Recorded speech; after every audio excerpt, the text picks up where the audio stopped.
구약성경 이사야 보겠습니다. 이사야 9장 1절에서 7절입니다.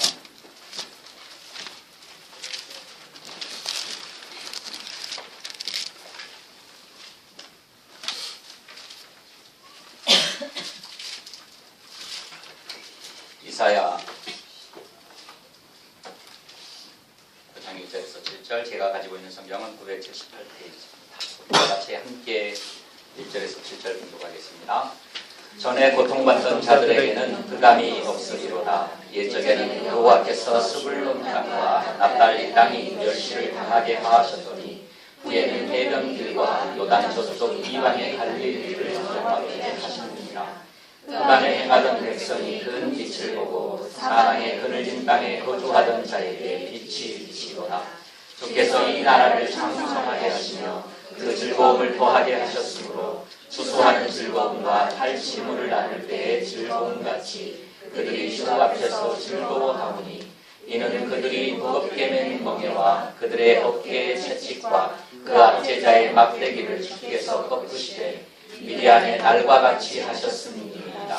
어지러이 싸우는 군인들의 신과 피 묻은 겉옷이 불에 석같이 살라지리니 이는 한 아기가 우리에게 낳고 한 아들을 우리에게 주신 바 되었는데 그의 어깨에는 정사를 메었고 그의 이름은 기묘자라 모사라 전능하신 하나님이라 영존하신 아버지라 평강의 왕이라 할 것이니라.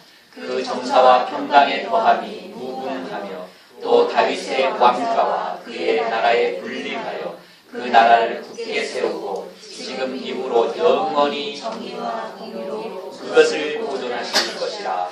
만군의 여호와의 열심히 이를 이루리라. 아멘. BC 734년 경입니다. 이사야 선지자를 통하여서 그 이스라엘의 엄청난 멸망, 또 남유다의 멸망을 계속해서 이렇게 선포해 나가다가 오늘은 바로 메시아가 이 세상에 오시는, 빛이 이 세상에 오시는 아주 희망의 예언을 이사야 선지자가 이야기합니다. 우리가 이사야 7장 14절에서 살펴보는 내용 중에 하나가 아주 중요한 내용이 있는데 그것은 보라 처녀가 잉태하여 아들을 낳을 것이요 그의 이름을 임마누엘이라 하시라. 그러니까 메시아가 오시는 그 예언을 7장 14절에서 하시고 오늘은 그 메시아가 이 땅에 오셔서 지금 이 남유다는 아주 어려운 아하스 왕이 다스리고 있었던 때에 엄청나게 어려운 그런 영적으로 또 사회적으로 상당히 어려운 그런 상황 시대에 있는 이때에 이 이사야는 9장 1절에서 7절에서는 아주 놀라운 희망의 메시지를 이 남유다와 북이스라엘에 이렇게 이야기하는 내용인데 특별히 아람 군대, 바로 이 북이스라엘의 위에는 수리아, 아람, 지금의 시리아가 있죠. 갈릴리 바닷가 그 위로 북쪽으로 그랬습니다.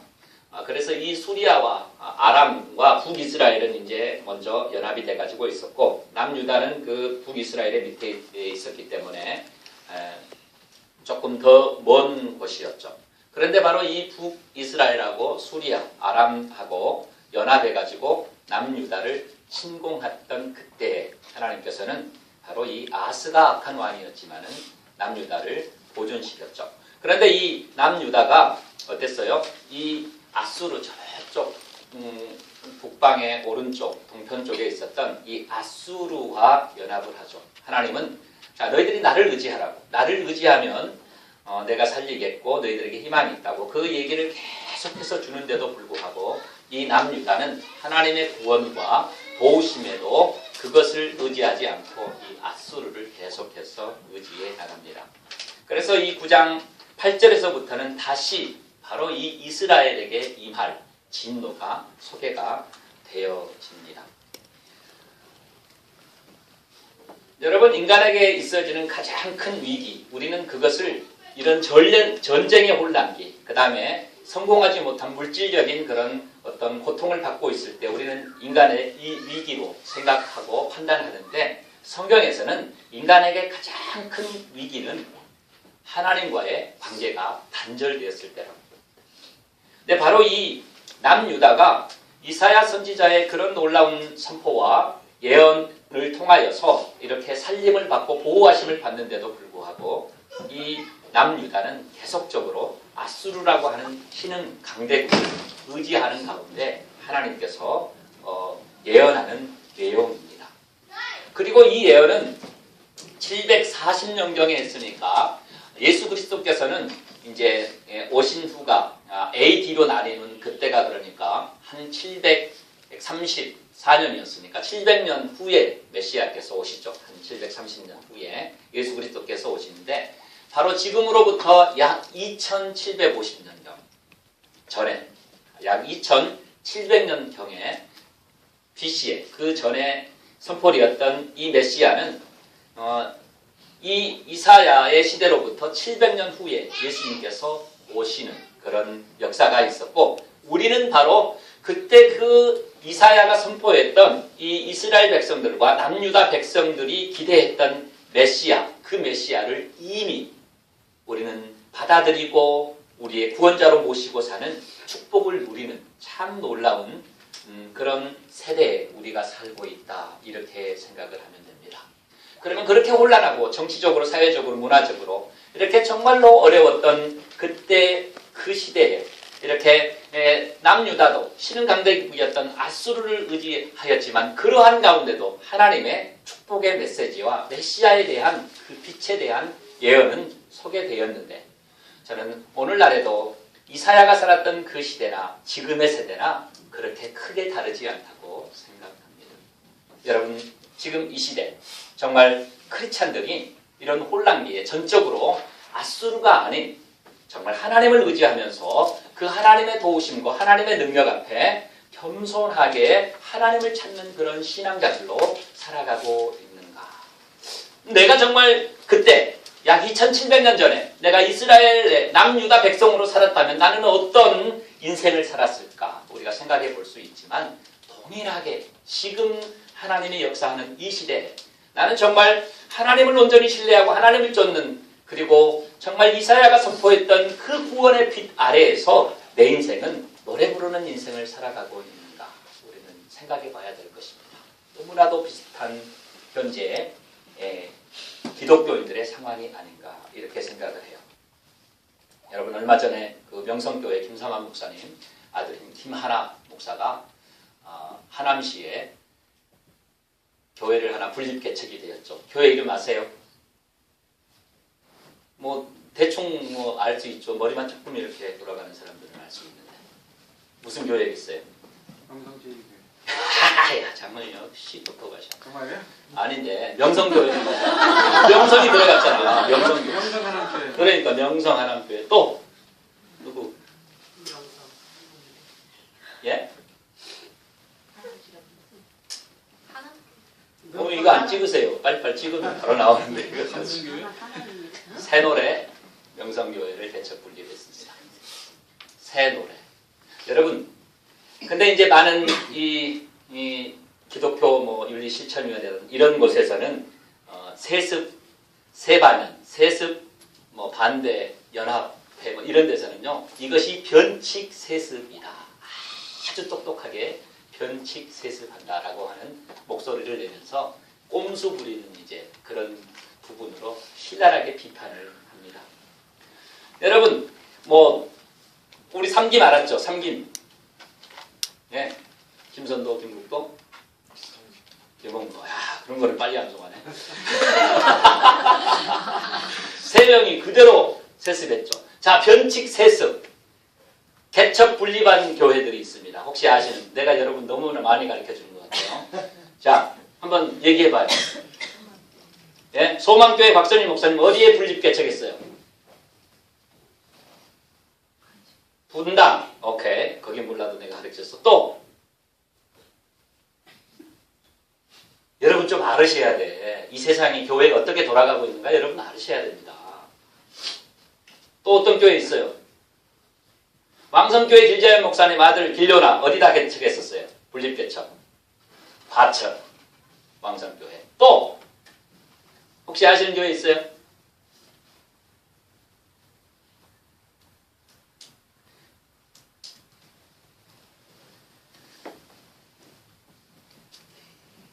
찾아볼까요? 그리스교회. 찾아봐라 안 나와. 목사님 말씀해 주시고. 자, 왕성교회 길요나 목사는 과천에서 분립개척했다가 어떻게 했어요? 다시 통합해가지고 왕성교회로 복귀했습니다. 그죠? 그 다음에 소망교회. 소망교회는 복귀 안 하고 그대로 분립개척했는데 굉장히 큰 교회입니다.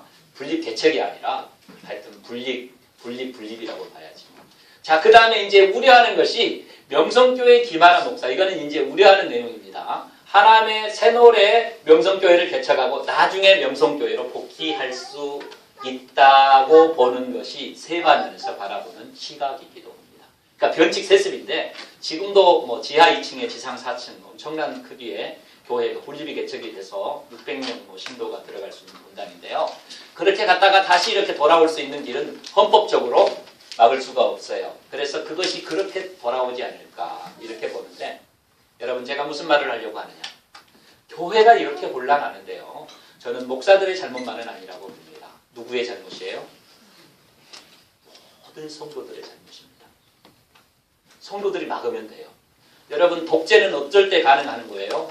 힘으로 눌러가지고 따라오게 만들고 벌 주면 가능해. 근데 교회도 그런 면이 교회가 그렇게 독재로 죽이고 살리고 감옥에 보내고 그렇습니까? 안 해. 교회는 어떻게 해요? 스스로 성도들이 알아서 그렇게 하는 거예요. 약간의 이제 눌림은 있겠죠. 그래가지고 이 성도들이 서포트를 해주니까 이 목사가 여기서 그냥 쫙 당회하고 이렇게 쫙 얘기해가지고 그냥 그대로 밀어붙이면은 교회는 당회의 결의가 있으면 그것이 진행돼야 되는 게 교회 헌법입니다. 장로교회에서는. 그래서 이런 일들이 이제 교회 안에 많이 일어나는데 여러분 정신 똑바로 차리시고 신앙생활 하셔야 돼요. 그러면은 목회자가 잘못하고 평신도들이 잘못할 때 교회는 몸이잖아요. 이 한 몸이 무너지는 거지 목회자만 무너지고 평신도들만 성도들만 무너지고 이런 건 없습니다. 같이 무너져 내리는 거예요. 그래서 교회는 함께 세워나가는 것이기 때문에 모든 성도들이 교회의 몸입니다. 그렇다고 내가 여러분들 교회가 하는 일에 뭐 데모 일으키고 막 이런 거 하라 그런 얘기 아닙니다. 제대로 하라 이거예요. 그런데 바로 지금 이 시대의 교회를 바라보면은 교회가 요즘 엄청나게 고통을 이 세상 사람들로부터 당하고 있잖아요. 너무 많은 욕을 합니다. 이번 주에 또 하나 터졌는데 뭔가 보니까 옥송호 씨, 그러니까 옥하는 목사님 아들이 또 책을 하나 냈는데 완전히 그것을 이제 지금 담임 목사하고 있는 오정현 목사님이 잘못하는 그 부분에 대해서 소설을 썼는데 그 소설이 소설이지만 진짜다 이렇게 해가지고 또 뭐 서평이 돼가지고 나오는 내용인데요. 정말 복잡한 게 지금 교회인데 대형 교회들의 어떤 치부들이 많이 이렇게 나타나면서 세상 사람들이 너무너무 싫어합니다. 저는 그래도 건강한 것은 이 골마 터진 것은 좀 알아야 되잖아요. 그리고 아는 것을 수술해가지고 다시 이렇게 새롭게 나가면 되는데 무조건 밝히지 않고 그냥 맹목적으로 따라가는 그것은 너무나도 잘못된 것이라고 생각을 하는데 성공지향적인 것. 여러분 이렇게 남유다가 아수르를 의지하잖아요. 그리고 이 북이스라엘은 완전히 혼합 종교가 돼가지고 그렇게 하나님을 의지하지 않았는데 바로 12년 이후에 북이스라엘은 멸망하잖아요. 완전히 나라가 없어집니다. 10년 후에 12년 후에 이사야가 지금 734년 722년에 북이스라엘이 722년에 멸망하잖아요. 그런데 이 남유다도 나중에 멸망을 하게 되는데 하나님과의 관계가 바르지 않고 하나님의 말씀이 서가지 않는 그럴 때 하나님께서는 좋은 것 같지만 역시 하나님께서 멸망시키시고 약속하신 그것을 그대로 실행해 나가십니다. 여러분 그때 그 혼란의 상태 저는 지금의 이 교회도 지금 교회를 섬기는 목회자나 성도들이 이런 물질을 쫓아가는 이 세상에 참 좋은 것, 화려한 것 교회 막 멋있게 짓고 인테리어 진짜 아름답게 지어가지고 거기 그것에 어떤 세상에 보이는 것에 이렇게 나아가면서 성도 숫자하고 헌금 내역들 이런 것들을 가지고 교회가 이렇게 보여주는 것을 원하는 것. 정말 그 안에 하나님의 살아계신 그런 역사들이 이것을 같이 한번 저는 살펴봅니다. 여러분 그런 암울한 세대에도요. 그때 당시에 누가 있었다? 이사야라고 하는 이 하나님의 선지자가 있었다. 이것은 굉장한 축복이라고 생각을 합니다. 오늘날에도 이렇게 암울한 시대에도 하나님의 신실한 성도들이 있습니다. 목회자들이 있습니다. 그들을 통해서 하나님은 하나님의 나라를 세워갈 것입니다. 그렇게 암울한 시대에 빛이 되신 예수 그리스도가 선포되어졌고 우리가 살아가고 있는 지금의 이 시대에도 빛으로 오신 예수 그리스도 그 오신 그 예수 그리스도가 나의 진정한 구원자가 되어서 그 안에서 나는 정말 이 이사야가 선포하고 이사야가 예언했던 이런 놀라운 축복을 누리고 살아가는 그런 사람인가를 오늘 살펴보았으면 참 좋겠습니다. 그리고 우리 아름다운 제자들의 교회 정말 하나님께서 보실 때에 신실하고 바른 사람들 그리고 하나님이 귀하게 사용하시고 참 빛으로 오신 그 예수 그리스도의 그 놀라우신 능력을 가진 그리고 그것을 소유하면서 이 세상에서 이 세상 사람들이 갖지 못하는 그런 참 귀한 은혜들을 누리고 살아가는 그런 저와 여러분들 되어지기를 주의 이름으로 축원합니다. 그럼 이렇게 암울했던 시대에 정말 눈물을 흘려야 되고 캄캄했던 그런 흑암 아래 있었던 그런 백성들에게 이사가야 선포해 주는 이 놀라운 메시지 그 메시지는 그때 당시에는 앞으로 일어날 일이었지만은 우리는 지금 그것이 성취되어지는 그 축복을 누리고 살아가는 하나님의 사람들입니다. 그렇다고 한다면 이 축복은 나에게 어떻게 역사되어지고 있는가라고 하는 질문을 우리는 던져보아야 될 것입니다. 오늘 본문에서 바로 이렇게 주님은 이 세상에 9장 1절에서 보면은 이렇게 선포합니다. 한번 우리 다 같이 읽어보겠습니다. 시작. 전에 고통받던 자들에게는 흑암이 없으리로다. 옛적에는 여호와께서 스불론 땅과 납달리 땅이 멸시를 당하게 하셨더니 후에는 해변 길과 요단 저쪽 이방의 갈릴리를 영화롭게 하셨느니라. 9장 2절 한번 읽어볼게요. 흑암에 행하던 백성이 큰 빛을 보고 사망의 그늘진 땅에 거주하던 자에게 빛이 비치도다. 여러분 여기서 전에 고통받던 자들에게는 흑암이 없으리로다. 전에 고통받은 자들에게 흑암이 없어진다는 겁니다. 옛적에는 여호와께서 스불론 땅과 납달리 땅 스불론 땅과 납달리 땅이 바로 이 북이스라엘의 갈릴리 그 호숫가 위쪽으로 아람 나라하고 접경 지역입니다. 그러니까 지정학적으로 전쟁의 침공을 가장 많이 받았던 그런 지파들이었어요. 그러니까 그 지파에서 살았던 이 스불론과 납달리 그리고 갈릴리 해변 그 갈릴리 해변도 그 북쪽으로는 바로 이 아람 나라하고 접경하잖아요. 그러니까 엄청나게 많은 전쟁에 가장 먼저 전쟁에 앞장서서 받았던 이 백성들에게 흑암이 행하던 백성이 큰 빛을 보고 사망의 그늘진 땅에 거주하던 자에게 빛이 비치도다. 이렇게 말씀합니다. 예수 그리스도가 오시면 주님이 오시면 이 흑암에 있었던 그곳에 가장 소외받고 아픔이 있고 고통받았던 자들에게 정말 많은 침공을 받았던 그런 자들에게 빛이 비추어진다는 겁니다. 흑암이 없어졌다는 겁니다. 여러분 신약에 들어와서 빌립의 친구 나다나엘이 야 예수님이 메시아라고 하니까 야 무슨 갈릴리에서 선한 것이 나겠느냐 이렇게 얘기하잖아요. 갈릴리 그 땅은 이 유다 백성들이 볼 때는 정말 선한 것이 날 수 없을 만큼 그렇게 소외되었던 그곳 갈릴리에 큰 빛이 나타났다. 이렇게 말씀합니다. 여러분 우리가 좀 이 땅에 살아가면서 착각하는 그런 인생 그것 있을 수 있는데요. 그렇습니다. 여러분 주님이 이 세상에 빛으로 오셔가지고 흑암을 비추실 때는 이렇게 가장 피폐하고 암흑 같았던 그곳부터 이렇게 비추기 시작하는데 우리가 생각할 때는 그 나다나엘이 생각했던 것처럼 그 어떤 갈릴리 땅에 무슨 선한 것이 날 수 있겠는가 이런 얘기할 수 있어요. 그리고 우리는 정말 가문에 출중하고 정말 럭셔리하고 정말 훌륭하게 외적으로 갖추어진 그곳 스펙이 아주 좋은 곳 그런 곳에 하나님의 영광이 나타날 수 있지 않을까 이렇게 생각하는데 성경은 가난하고 소외받고 정말 약한 자들, 그 자들을 주님은 찾아서 오십니다. 주님이 이 땅에 오셔가지고 나는 의인을 위해 오지 않고 바로 병든 자를 고치러 왔다고 말씀합니다. 여러분, 이 말씀은 인간이 교만해서는 절대로 이 세상에서 하나님의 주시는 안식에 이를 수 없습니다.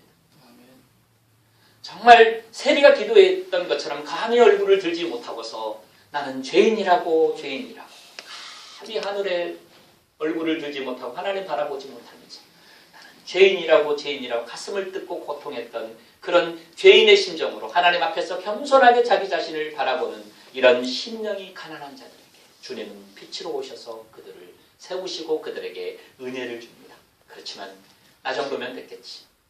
나에게는 주님의 구원이 이 정도면 됐겠지. 이런 교만한 심령들에게 하나님은 오시지 않습니다.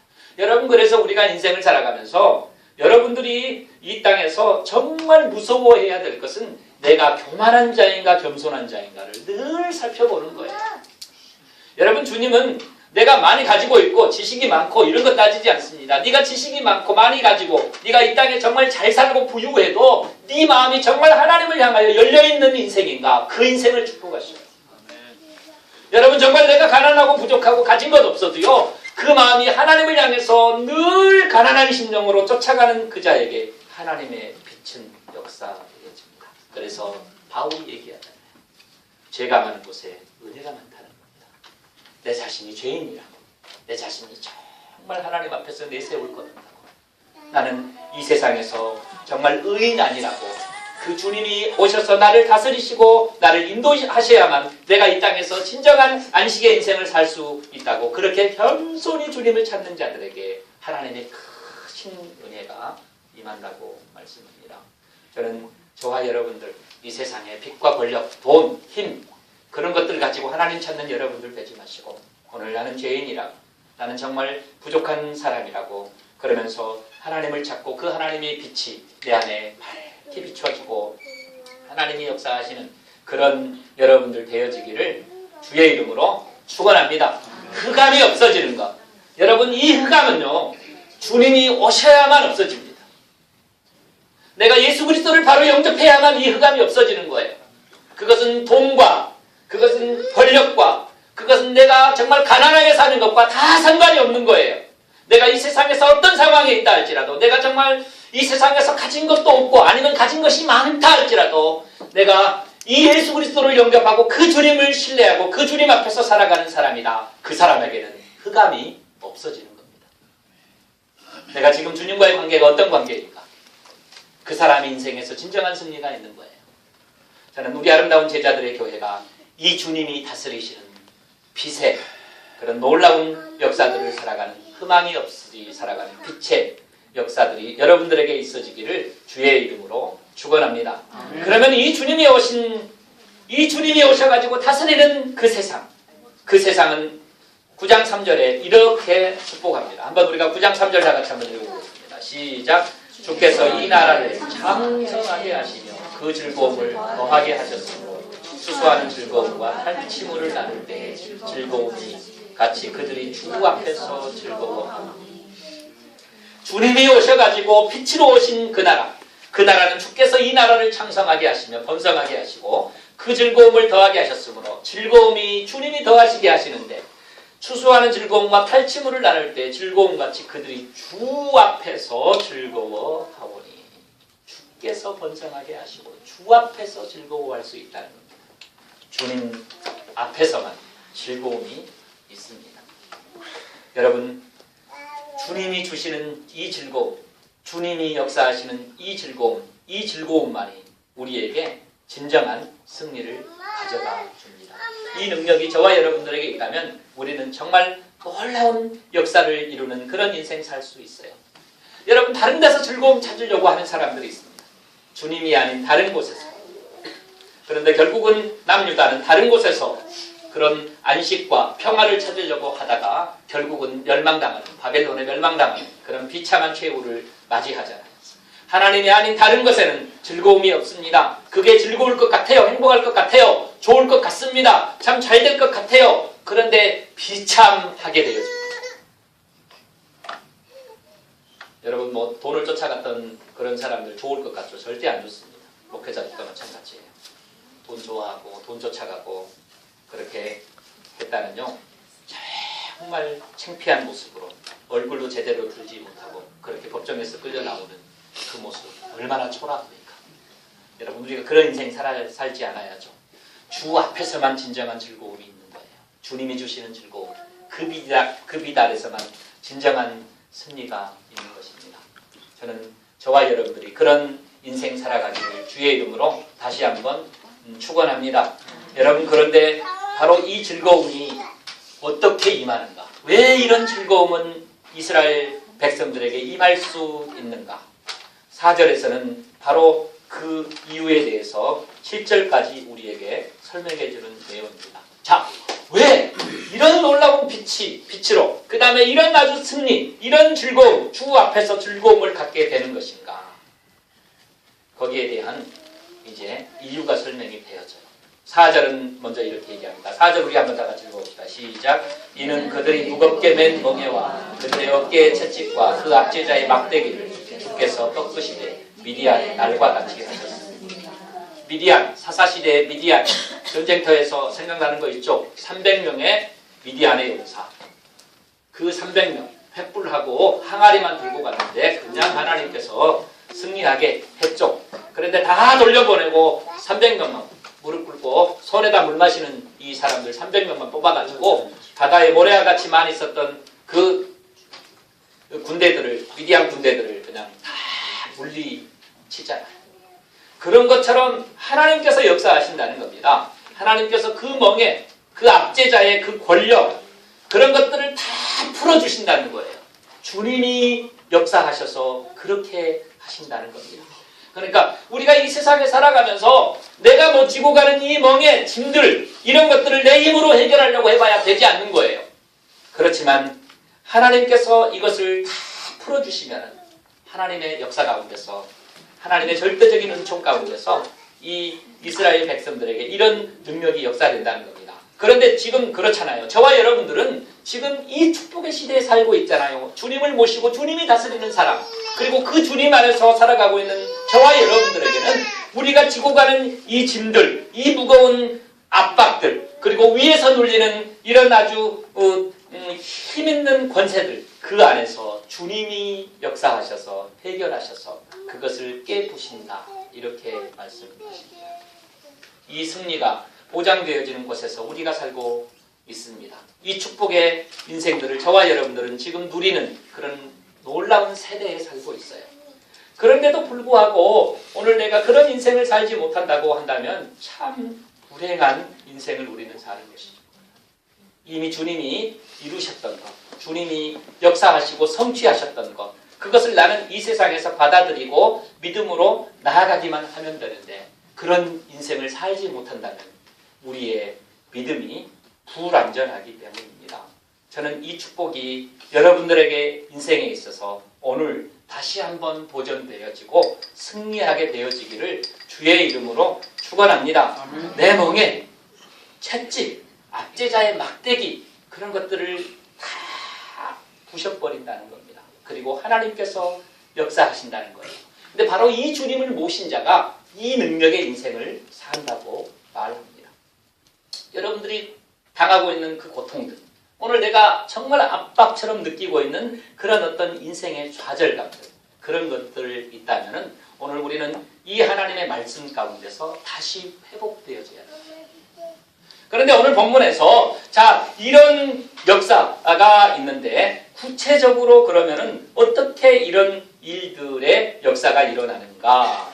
오늘 그 부분에 대해서 구약 성경 이사야를 통하여서 우리에게 보여주는 예수 그리스도가 누구신가? 그 부분에 대해서 오늘 본문은 우리에게 자세하게 설명을 해줍니다. 여러분 6절에서부터 소개되어지는 한 아기가 나아요.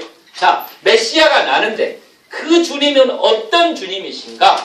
여러분 7장 14절에서는요. 보라 처녀가 잉태하여 아들을 낳을 것이요 그의 이름을 임마누엘이라 하리라, 이렇게 얘기합니다. 그러니까 자, 처녀를 통해서 이 세상에 한 아기가 태어난다고, 잉태에 태어난다고 했습니다. 성령을 통해서 태어나는 그 아기가 임마누엘, 우리와 함께 있게 될 것이다. 그것은 바로 인간적인 면에서 한 아이로, 인성을 가진 아이로 태어나는 예수님에 대해서 말씀하시는데, 오늘 본문에서는 그 태어나신 예수님, 그 아기는 어떤 분이신가, 이 부분에 대해서 자세히 설명을 해주고 있습니다. 먼저 6절에서는 이는 한 아이가 우리에게 낳다고 했죠. 한 아들을 우리에게 주신 바 되었는데 그의 어깨에는 정사를 내었고. 자, 정사를 내었습니다. 이 세상에서 일어나는 모든 일들의 역사들을 어깨에 메고서 통치하시는 통치의 의미가 있습니다. 정사를 내었다는 거예요. 그러니까 이 주님이 이 세상을 통치하시고 다스려 나가시는 거라는 거예요. 자, 그런데 이 정사를 내었던 이 주님, 그 주님은 어떤 분이신가? 먼저는 어떤 분이시라고 해요? 그분은 기묘자라 모사라. 그의 이름은 기묘자라 모사라. 전능하신 하나님이라, 영존하시는 아버지라, 평강의 왕이라 할 것입니다. 여기서 몇 가지 이름의 내용이 소개가 되어집니다.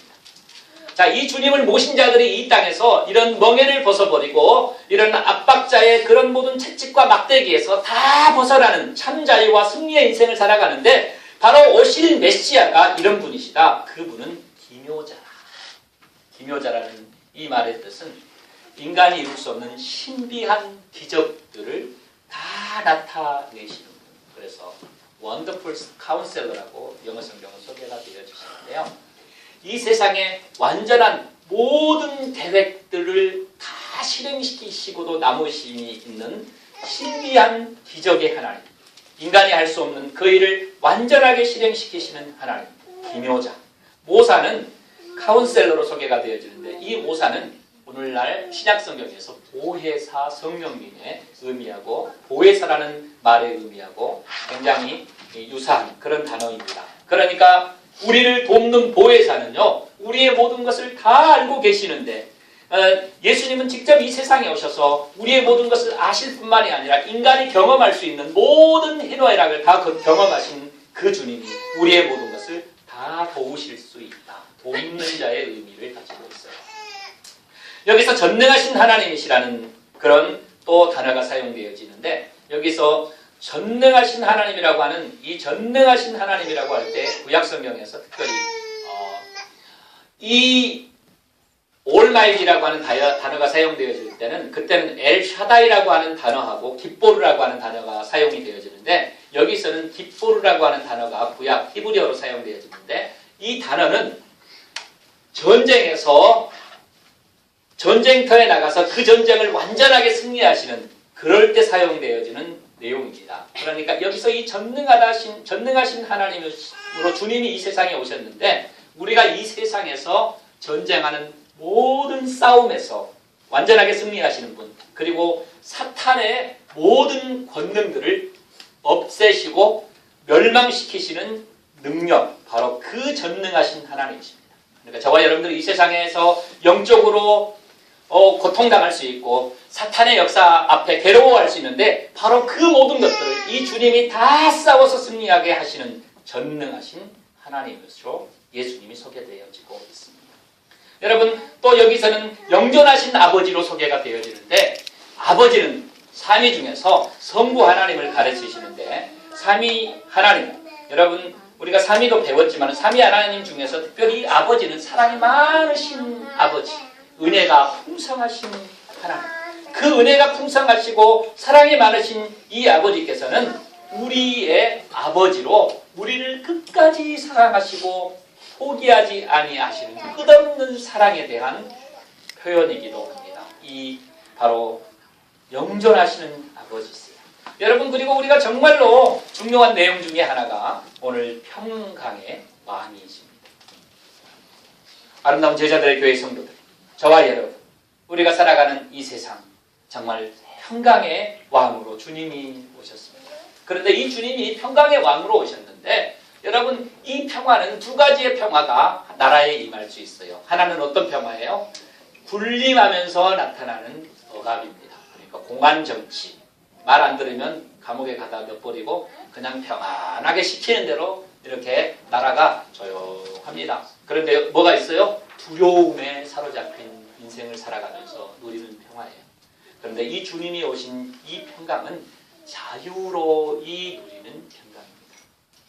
주님이 오셨는데 이 주님이 주신 내가 막 두려워 떨면서 이 세상에서 내가 어떻게 하면 벌 받을까 막 이렇게 하면서 그렇게 눌려가지고 가지는 조용한 물밑에서는 정말 좋지 않지만 그런 평강이 아니라 주님이 가져다 주시는 이 심령의 참된 안식과 기쁨과 즐거움 그 평강의 왕으로 주님은 이 세상에 오셨습니다.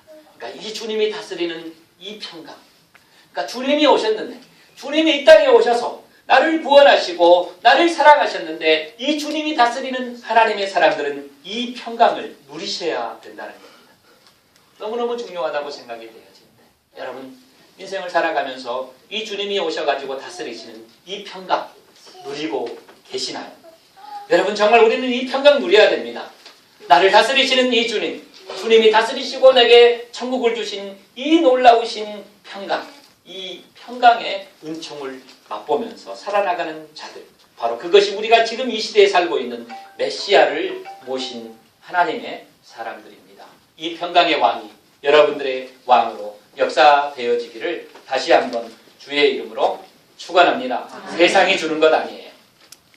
여러분 그러면요, 이 주님이 다스리시고 역사하시고 이런 놀라운 역사들을 이런 기쁨과 즐거움과 평강의 왕으로 전능하신 주님이 다스리시는 이런 승리의 인생을 우리는 살아가고 있는데 이 나라는 어떻게 보존되어지는가? 이런 놀라운 축복의 인생을 살아가고 이런 기쁨과 즐거움을 가지고 나아가는 그런 하나님이 다스리는 그 나라에서 사는 사람들, 그리고 주님의 이 놀라운 평강을 가지고 세워지는 그 나라는 어떤 나라인가? 여러분 저는 이 부분은 정말로 중요하다고 생각을 합니다. 여러분 이사야 9장 7절에서 정의와 공의로 세워진, 여러분 주님은 흑암을 없애는 빛으로 평화로 오셨어요. 그런데 이 주님은 정의와 공의로 이 세상을 보존시켜 나간다고 성경은 그렇게 기록하고 있습니다. 우리가 이사야 9장 7절을 한번 다 같이 읽어봤으면 좋겠습니다. 한번 읽어볼게요. 시작. 그 정사와 평강의 더함이 무궁하며 또 다윗의 왕자 그의 나라에 임하여 그 나라를 굳게 세우고 지금 이후로 영원히 정의와 공의로 그것을 보존하실 것이라. 만군의 여호와의 열심히 이를 이루시리라. 아멘. 그 정사와 평강의 더함이 무궁하다는 얘기는 주님이 다스리시고 통치하시는 그 나라는 영원하다는 거예요. 그리고 이 주님의 평강의 더함이 무궁하다고 말씀합니다. 저와 여러분들이 이 세상에서 평강을 가지고 살아가는 그 나라는 무궁하다는 거예요. 그러니까 주님을 영접하고서 주님이 다스리는 그 세계 아래서 하나님이 역사하시는 그 평강을 누리는 사람들은 이 땅에서 이 평강의 무궁함 앞에 감사드리는 인생을 살아가요. 다윗의 왕자와 그의 나라가 군림하여, 여러분 다윗 이후에 솔로몬 왕이 계승해가지고 솔로몬 왕 시대의 초창기에 약 20년 동안은 굉장한 평강이 임했습니다. 이 솔로몬을 통하여서 하나님이 다윗에게 약속했던 그 평화의 나라, 축복의 나라가 이 이스라엘에 임하셨었어요. 근데 이 솔로몬이 이제 어때요? 나이가 들어가면서 이렇게 그 들어왔던 그 이방 신들을 들어오면서 이 남유다가 이제 망하기 시작하잖아요. 남유다가 아니라 이제 이스라엘이 그렇게 망해가기 시작하는데 그것이 굉장한 어려움을 가져다 주었었죠. 바로 다윗의 왕자와 그 나라에 군림하여 그 나라를 굳게 세우고 지금 이후로 영원히 정의와 공의, 여러분 영원히 정의와 공의로 그것을 보존하실 것이라. 하나님의 나라는 정의와 공의가 없이는 보존되어지지 않는다는 겁니다. 정의와 공의를 잃어버린 시대. 여러분 정말 저와 여러분들이 이 세상에 살아가면서 우리가 별로 잘된 것, 가진 것 뭐 그런 거 상관없어요. 우리가 정말 이 의로운 인생, 의로운 교회, 공의로운 교회, 그리고 내가 있는 그곳에서 그런 것들이 진리가 세워져가는 그런 인생 살아야 되잖아요. 힘이 조금 있다고 돈이 있다고 여러분 그런 사람들한테 붙어가지고요 공의와 진리를 잃어버린 정말 그런 교회도 얼마나 많은지 모르고 그런 세상에서 살아가는 인생들이 얼마나 많은지 모릅니다. 그런데 하나님의 나라는 영원히 정의와 공의가 서가는 나라예요. 이사야를 통해서 오늘 우리에게 선포되어지는 정의와 공의. 나는 정말 진실한 인생을 살아가고 있는가? 우리 하나님 앞에서 하나님이 바라보실 때 부끄럽지 않은 인생을 살기 위해서 몸부림치는 그런 인생을 살아가고 있는가? 하나님은 절대로 변하지 않으신 분이십니다. 말씀하신 그것 꼭 이루셔요. 그대로 역사하십니다. 그래서 우리는 이 세상의 거짓 것들에게 유혹되면 안 되고요. 돈깨나 있다고 힘깨나 있다고 좀 정말 말빨이 좀 많이 선다고 해가지고 그런 사람들 앞에 이렇게 가서는 나약해지고요. 정말 겸손하고 의를 행하고 평화로 임하고 정말 인격적인 그런 사람들 앞에서는 우습게 생각하는 그런 인생들 너무너무 좋지 않습니다. 그러시면 안 돼요. 여러분 하나님의 교회는 정말 공평해야 돼요. 우리 목사는 공평한가? 어느 누구 앞에서도 공평한가? 우리 장로님은 공평한가? 나는 정말 모든 사람들 앞에서 공평한가? 내가 누구 앞에 치우치거나 누구 편들거나 이렇게 휩쓸리거나 그런 인생이 아닌 정말 나는 공평하게 인생을 살려고 몸부림치는가? 이 세상에서 어떻게 완벽하게 공평한 사람이 있겠습니까? 아무도 없습니다. 그렇지만 우리는 이 정의 앞에 공평 앞에 우리의 삶을 날마다 도전하셔야 합니다. 오늘날 교회가 이렇게 정말 힘을 잃고 쓰러져가는 그 이유는 정의와 공평이 사라졌잖아요. 하나님의 그 진리의 말씀보다는 인간의 비위에 그렇게 정말 귀를 기울이고 인간의 힘께나 있고 돈께나 있고 정말 헌금 마주 그냥 막 몇 억씩 하면은 그냥 그 앞에 어쩔 줄 몰라 하는 그런 목사들 참 찌질이들이라고 저는 그렇게 얘기하고 싶어요. 돈이 뭐 그렇게 중요합니까? 우리는 공평해야 돼요. 어느 누구 앞에서도 공정을 얘기할 수 있어야 되고 진리 얘기할 수 있어야 되고 거짓은 거짓이라고 과감하게 얘기할 줄 아는 그런 교회로 세워져야 됩니다. 그것이 쉽지 않습니다. 그래서 교회 안에도 그런 거짓 것들이 들어와가지고 공평과 정의가 사라지는 그런 교회가 많잖아요. 여러분 우리 교회는 그런 교회 되지 않았으면 좋겠습니다. 여러분 혹시 제가 공평하지 않게 뭔 일을 처리해 나갈 때 과감하게 일어서서 저를 질타하십시오. 안수지 그거 하실 수 있죠? 네. 박영수 목사가 좀 잘못된다. 그러면은 과감하게 일어나서 말씀하셔요. 목사님 그것은 아니잖아요. 이렇게 얘기할 수 있는 성도가 주님의 성도예요.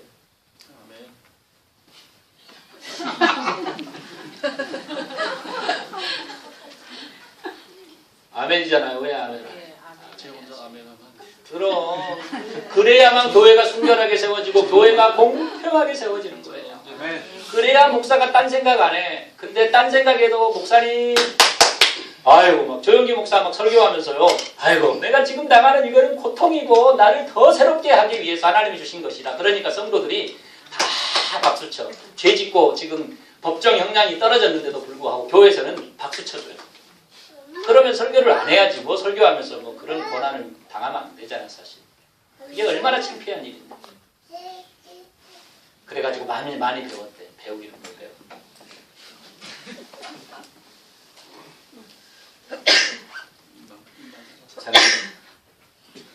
교회는 주님의 교회입니다. 교회는 어느 누구의 교회도 아니에요. 주님만이 영광을 받으시고 그래서 공평과 정의가 서가야 됩니다. 진리가 서가야 됩니다. 공평한 교회 어느 누구에게도 똑같은 기회를 주고 공평하게 사랑하고 공평하게 세워주고 정말 그런 교회의 꿈입니다. 여러분 뭐 제가 목회자가 가지고 있다고 해가지고요. 제가 무슨 권력이 들고 전 그런 거 절대 안 합니다.